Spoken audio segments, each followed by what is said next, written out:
안녕하세요. 이번 영상에서는 박정희 전 대통령에 대해서 이야기하도록 하겠습니다. 사진이 한 장이 있는데 이거는 뭐냐면요. 글씨 잘 보이시나요? 베트남 참전 기념탑입니다. 여기 뭐 백마, 맹호, 십자성 요거는 그 부대 이름이에요. 참전했던 부대 이름. 이것도 전 영상에서 자유수 평화박물관 보여드렸잖아요. 거기에 있어요. 가시면 보실 수가 있습니다. 이 베트남전에 참전한 거는 이제 미국의 부탁으로 인해서 참전을 하게 됐고 그 대가로 경제적 원조를 받게 됩니다. 들어가도록 하겠습니다. 박정희는 5.16 군사정변을 일으켜가지고 자기가 이제 좀 정치를 안정시킨 후에 물러나겠다라고 이야기를 했어요. 그래서 군사정변을 일으켜서 쿠데타라고도 하는데 군사정변을 일으켜서 국가재건최고회의라는 것을 만들고요. 정치활동종합법, 부정축제처리법 등 법을 제정을 해서 자기가 이제 정치를 좀 안정시키겠다 이야기를 하는데요. 그 약속을 지키지 않고 자기가 대통령이 돼버려요. 그래서 독재 정치를 시작을 하게 됩니다. 뭐 경제적인 거, 박정희 대통령 하면은 경제 개발을 굉장히 많이 이야기하죠. 우리나라의 뭐 경제를 일으켰다 이렇게 이야기 많이 하시는데 경제 개발 5개년 계획을 쭉쭉쭉 시행을 하게 되면서 경부고속도로를 개통하게 되는 성과를 얻게 됩니다. 그리고 자금은 어떻게 마련했느냐? 아까 사진 보여드리면서 얘기했듯이 베트남 파병을 통해서 경제적 원조를 받고 한일 국교 정상화를 통해서 일부 자금을 얻게 됩니다. 이러한 행보로 이제 자금을 얻게 돼서 그 자금을 토대로 경제개발 5개년 계획을 시행을 하게 된 겁니다. 그 한일 기본조약, 한일 협정 이야기를 먼저 해보면요. 어, 이게 한다고 얘기가 새어 나간 거예요. 원래 비밀로 좀 비밀스럽게 진행을 하고 있었거든요. 근데 새어 나가서 학생들이 6.3 시위를 일으키게 돼요. 그거 하지 말아라. 왜냐면 너무 굴욕적인 회담이 된다는 걸 알고 있었죠. 이게 제대로 된 사과가 아니고 그냥 돈을 주고서 다 해결하려고 하는 거니까 이거 주면 됐지? 야, 이거잖아요. 그리고 진짜로 제대로 된 사과를 하지 않으니까요. 그래서 6.3시가 일어나지만 비상계엄을 선포하고 1차 인혁당 사건이라는 걸 일으켜요. 그래서 이 시위를 진압을 하고 한일협정을 체결을 하게 됩니다. 그래서 제대로 된 사과 못 받았고 굴욕적으로 돈을 받고 그 자금을 통해서 경제개발을 했고요. 그리고 베트남전에 또 참전을 하게 되는데요. 브라운각서에서 이제 미국이 한국군의 현대화를 도와주겠다. 그리고 기술 원조를 강화하고 차관을 제공해주겠다. 경제적인 도움을 주겠다라고 해서 이 두 가지를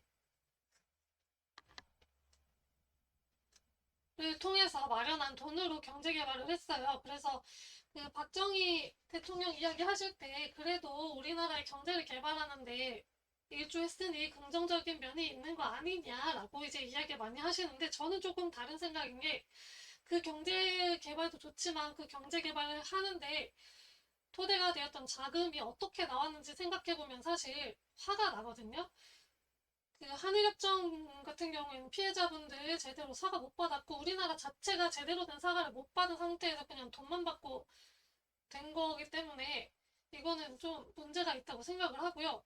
그리고 베트남전 참전 같은 경우에도 굉장히 그 참전 피해자분들 고엽제로 굉장히 피해를 보고 계시죠. 그리고 정신적으로도 트라우마를 많이 겪고 계시고, 그리고 심지어 그 베트남 사람들이 한국인들 굉장히 싫어하게 되는 또 계기가 되었잖아요. 베트남전이라는 게. 그 베트남전 전쟁 자체가 약간 좀 인도적인 전쟁은 아니었잖아요. 미국이 그 사건을 조작해가지고 일으킨 전쟁이기 때문에 굉장히 필요 없는 전쟁이었는데 거기에 이제 참전을 해서 얻은 돈이기 때문에 저는 그런 돈으로 한 경제 개발이 칭찬받을 일인가 라는 생각은 좀 들어요. 근데 좀 저랑 다른 생각을 가지신 분들도 당연히 계실 거라고 믿고요.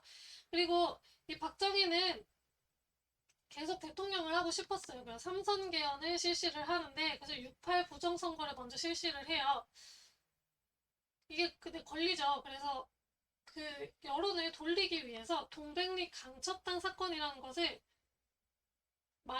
만들어요. 그러니까 동백림은 동베를린이에요. 동쪽 베를린.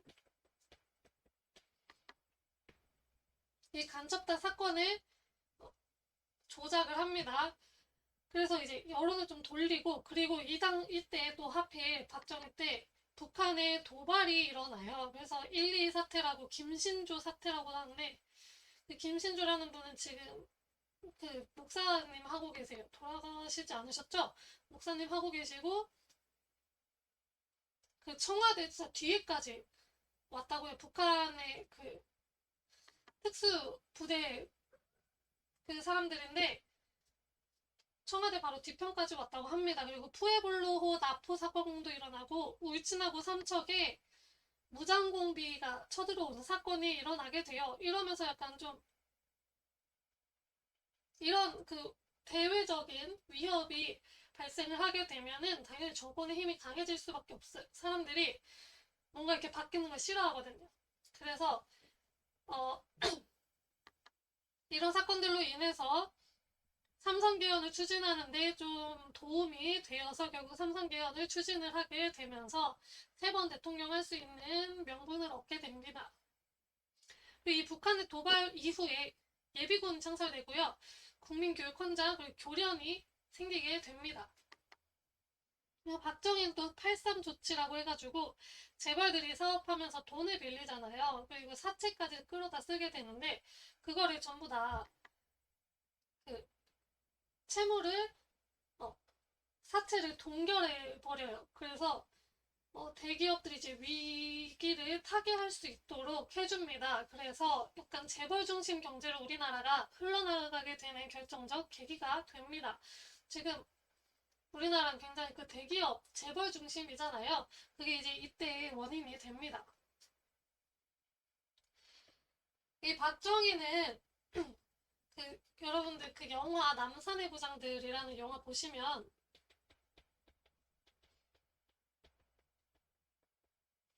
이 시기가 되게 잘 담겨 있는데요.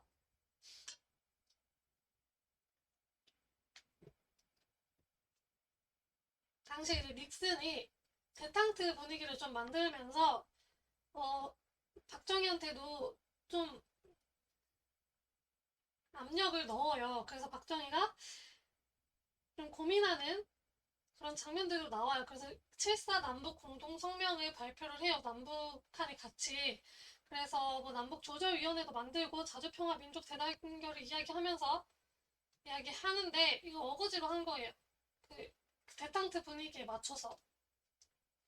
그래가지고 했는데 이 핑계로 남과 북은 그 독재 체제를 더 강화하게 돼요. 왜냐하면 이 상황에서 좀 북한하고의 그런 긴장 상태가 느슨해지면 오히려 더 위험해질 수 있다라는 핑계로 유신 체제를 시작을 하면서 독재를 강화하게 되고 북한에서는 사회주의 헌법이라는 것을 만들어서 독재를 강화하게 되고 이때부터 주체 사상을 이야기하게 돼요. 그래서 김일성 신격화 이런 것들 하거든요. 이게 이 이후입니다. 그러면서 남과 북은 굉장히 강하게 지금 하고 있고요. 이때 이제 유신 체제를 하면서 유신 헌법을 만들어요. 국회를 해산시키고 비상계엄을 선포를 합니다. 그리고 통일주체 국민회의에서 대통령을 선거할 수 있게 직선제가 아니고 여기서 이제 간선제를 할 수 있게 만들고요. 긴급조치권이라는 것을 만들어요. 그래서 대통령이 자기가 생각했을 때 좀 약간 위급한 긴급한 상황이다 했을 때 긴급조치권을 발행할 수 있도록 그런 긴급조치권을 발행을 하는데 이런 유신체제에 반대하는 사람들이 있을 거 아니에요. 그래서 요 개헌하는 것을 유신헌법을 개헌하자 라고 하는 청원을 하는 100만인 서명운동을 펼쳐서 이거 이제 긴급조치권을 발동을 시켜서 처음으로 이제 긴급조치 1호를 발동을 시킵니다. 민청학년 사건이라는 것을 일으키게 되는데요. 이거는 전국 민주청년학생 총연맹이에요. 이름이 좀 길죠. 이 사건이 일어나고서 긴급조치 4호를 발동시키는데 이때 인민혁명당 재건이 사건이라는 걸 조작해요. 그래서 인민혁명당을 다시 만들려고 한다 얘네들이 하면서 이 사건을 조작하면서 더 좀 강하게 탄압을 하고요. 그 천주교 정의구현 사제단이라는 단체가 만들어져서 이 유신체제에 반대를 하고 그 김상진 할복 자살 사건을 계기로 긴급조치 9호가 발행이 돼요. 긴급조치 엄청 자주 발행하죠. 9호까지 발행이 됐으니까. 그리고 이때 이제 프레스 카드제라는 것을 만들어가지고 약간 기자들 중에서 이 프레스 카드를 갖고 있는 사람만 이제 기사를 쓸 수 있게끔 한 거예요. 그거에 반대해서 언론 수호 투쟁이 일어나게 되고 대표적으로 동아일보가 이 언론 수호 투쟁을 실시를 하게 됩니다. 이때 많이 잘려서 많이 이제 해고를 당하셨다고 합니다.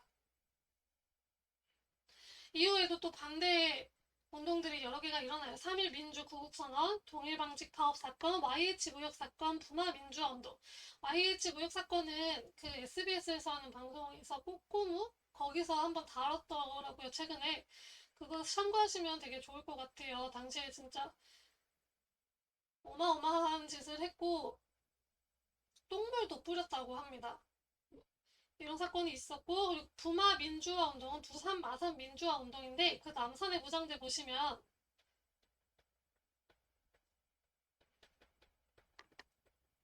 그 차지철 역할, 그 다른 이름으로 나오긴 하는데 차지철 역할이랑 그 김재규 역할 하시는 분이 이 부마 민주화 운동 진압 방식을 놓고 좀 이렇게 의견 분쟁이 있어요. 근데 차지철 쪽은 좀 강하게 해야 된다 해서 이때 이제 막 탱크를 보내려고 했었대요. 만약에 그게 실행이 됐으면 이때 정말 많은 분들이 돌아가셨을 거라고 하더라고요. 그래서 결국엔 김재규가 10월 26일에 박정희 대통령을 총으로 쏴서 죽이는 11.6 사태가 일어나면서 박정희 시대는 막을 내리고 박정희 밑에 있던 최규화가 이어받아서 대통령을 하게 됩니다.